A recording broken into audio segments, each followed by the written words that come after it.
happen on this.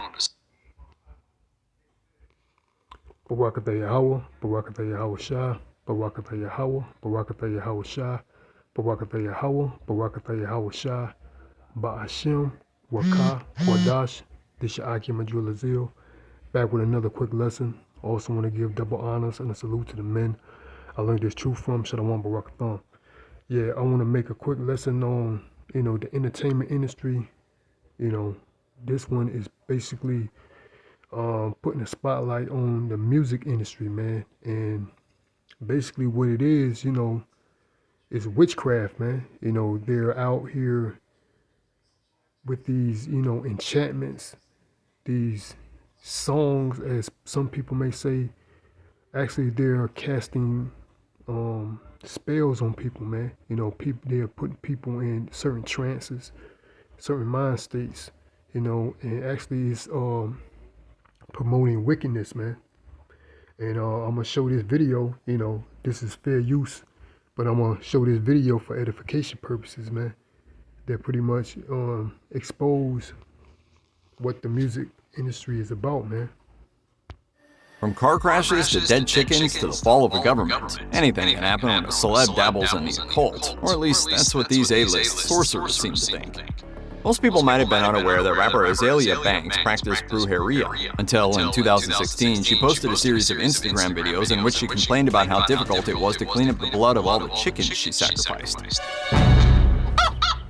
For obvious reasons, PETA was horrified by Banks' posts. Senior Vice President Lisa Lang said, "We hope that Banks' closet cleanup is a sign that she's planning to clean up her act, become a good witch, and stop the cruel and gruesome sacrifice of frightened animals." Banks courted more controversy when she disinterred the body of her cat Lucifer before boiling it down to bones. The internet assumed that she was making a potion of some kind, but it soon turned out that she was moving and simply wanted to take his bones with her. To Sia, who publicly objected, Banks wrote an expletive-laden tweet in which she called the pop star pompous for disrespecting her traditional African religion. Banks has said that the religion was passed down in her family as her mother had practiced white table magic and prayed for protection from ancestors and saints. Banks told Broadly Meats that her favorite spell, used when someone is messing with her, is to rub an egg over her body and then crack it at a crossroads.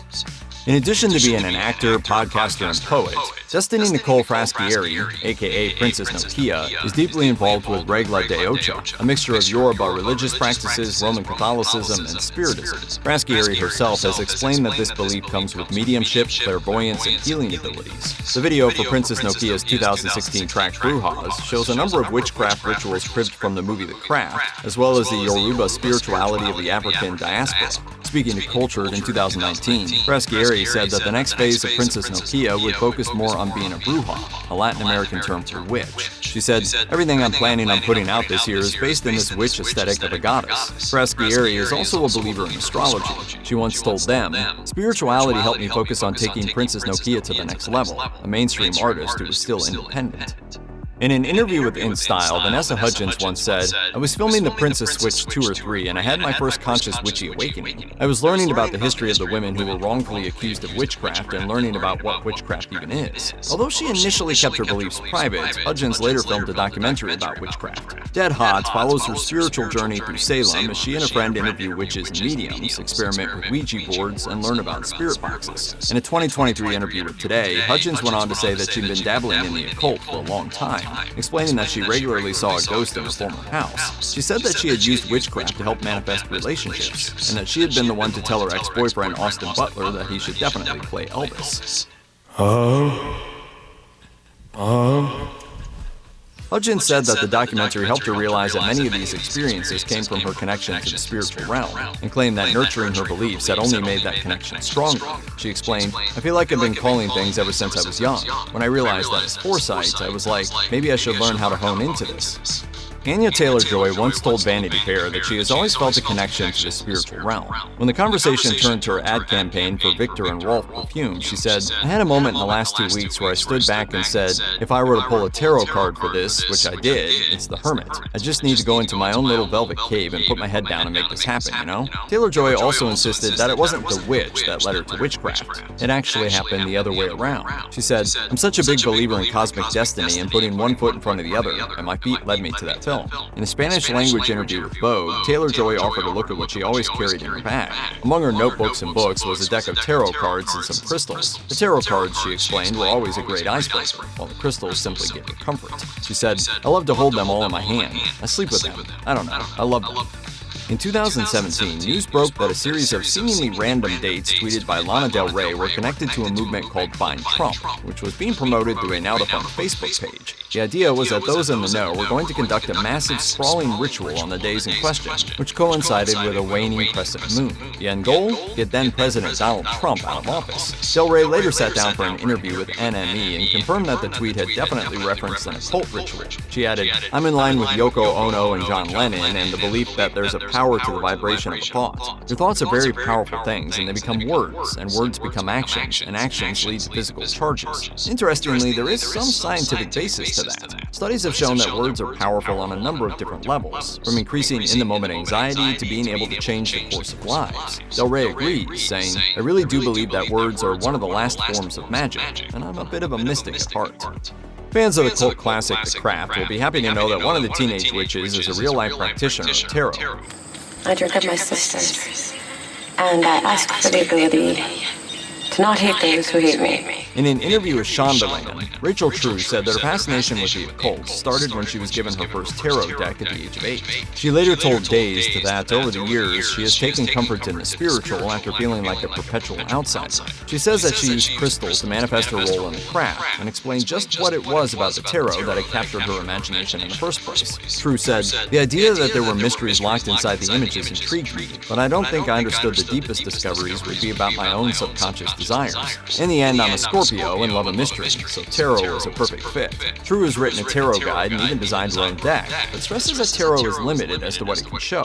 She said, "I really do view it as a kind of therapist in a box." True explained that she found magic not in an innate ability for the cards to predict the future, but to reveal her own visceral subconscious.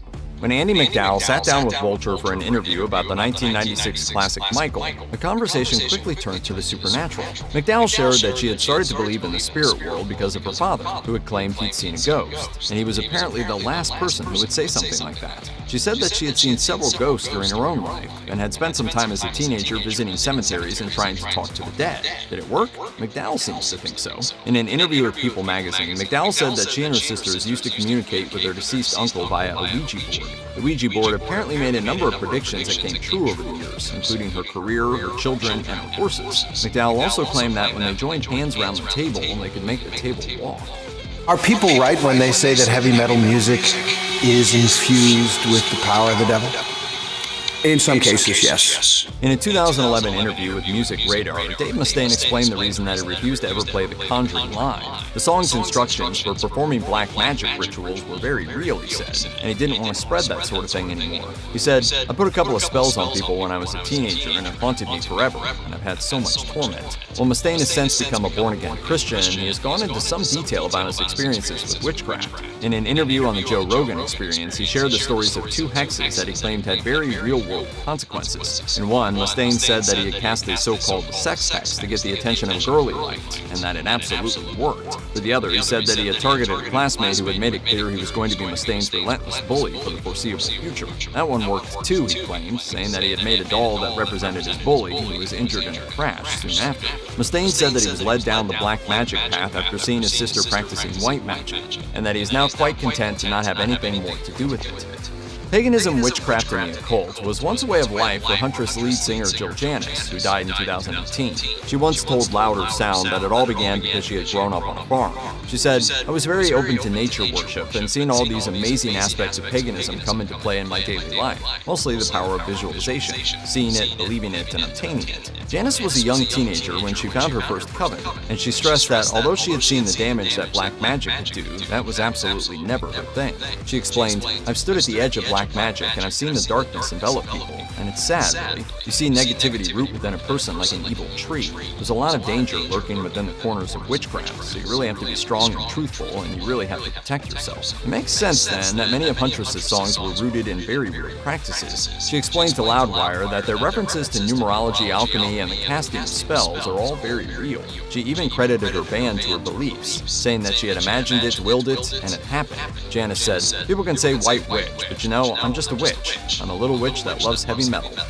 It's no coincidence that Heather Graham's pet project was the story of a woman who feels underestimated and ostracized by men, and finds comfort in a circle of female friends who practice witchcraft. Graham told Well and Good that some of the scenes in the 2018 movie Half Magic were based on her real-life experiences with the supernatural. Graham said, "We had dance parties and did things like call upon the elements. One night, we were calling on the elements on my friend's rooftop and a storm broke out." Graham said that the whole affair started when she attended a female empowerment class and became friends with other attendees, who also happened to be interested in witchcraft.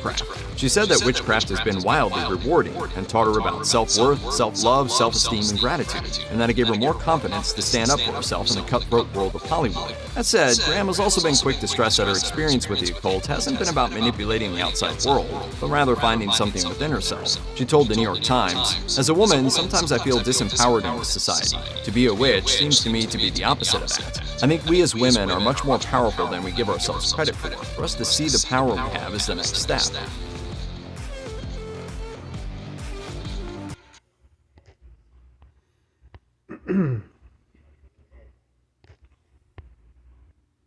So like, now I'm gonna go into the precepts right there. That's a video that goes into how the entertainment industry is full of sorcery and witchcraft, man. It's actually taking over, this, the whole idea of, wickedness, or the whole endeavor of wickedness is taking over. Not only Hollywood, man, but it's a reality, man. It spills off. So like it spills over to reality. So you see numerous of these so-called entertainers say they practice it. You see them do it in their, premiere movies, or have, skits in their music performance of them, performing some type of witchcraft. But they said they're actually practitioners of sorcery and witchcraft themselves, and they're, just pretty much letting it be the imagery,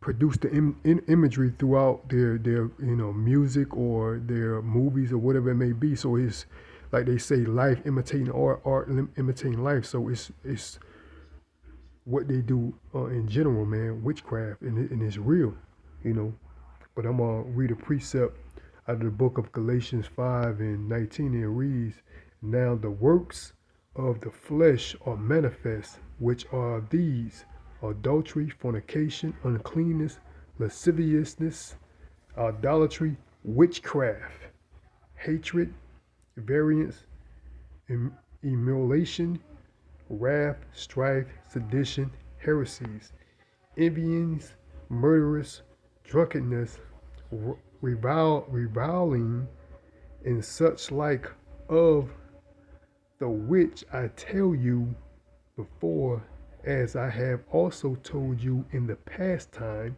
meaning that Yahweh Shah is telling us this. And also we was told in our past lives of this, man.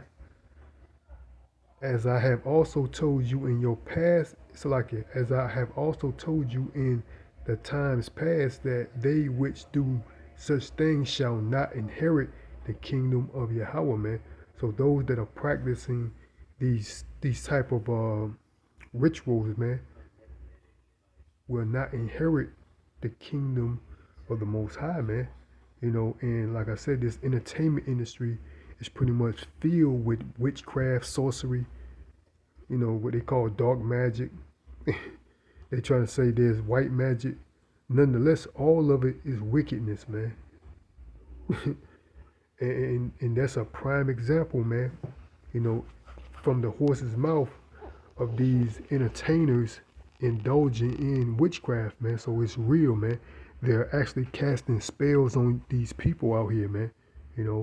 Through the music, through the television imagery, And that's what they're doing. That's why you see the state that these people in, man. A lot of them actually lost their mind, man. They're insane. They're all together, in my opinion, weird, man.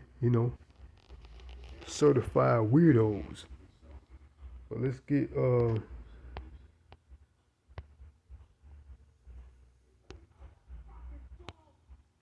Salakia.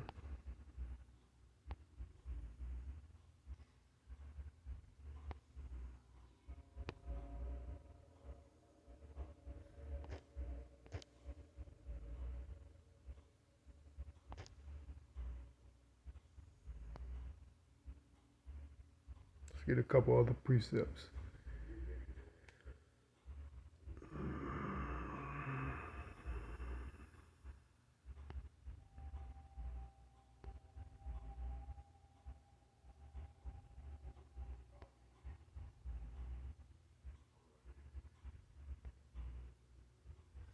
This is the book of Second Chronicles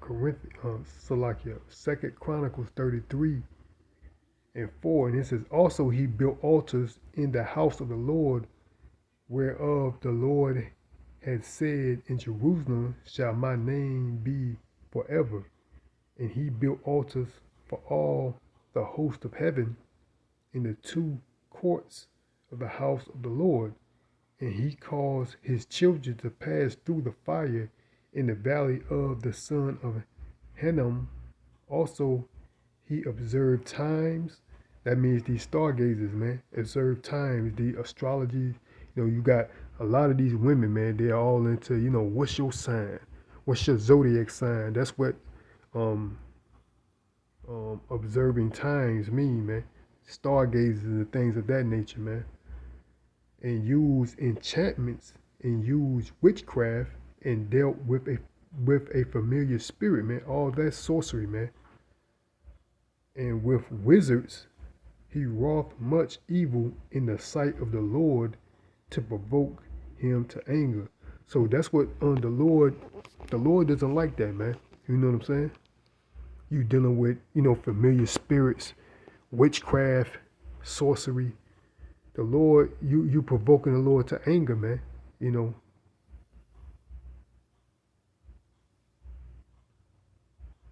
that's what a lot of these people are doing. That's why Yahweh Shai is going to what?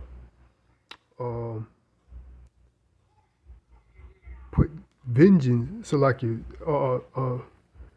orchestrate judgment on this place, man. You know what I mean? In a vengeful way, man.